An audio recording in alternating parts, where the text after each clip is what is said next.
A empresa Traxa ultima as xestións para iniciar as melloras na estación depuradora de Barro, en Noia. O proxecto, cun investimento de 2,3 millóns de euros, suporá a modernización das instalacións, corrixindo as deficiencias dos equipos e aumentando a súa capacidade para evitar que sigan a producirse vertidos. En paralelo a esta actuación, o Concello xa iniciou a xestión ante Augas de Galicia para que a Xunta asuma a xestión da depuradora unha vez rematadas as obras.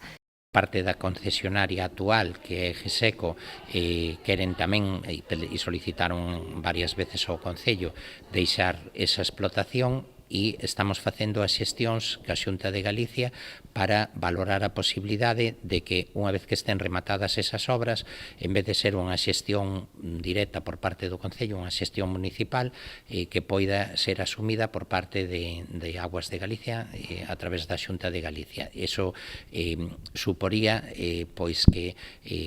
digamos unha entidade que ten máis experiencia na xestión das depuradoras que a que pode ter un Concello. Nos non temos nin persoal suficiente, nin técnicos con experiencia en ese tipo de xestión, e de aí que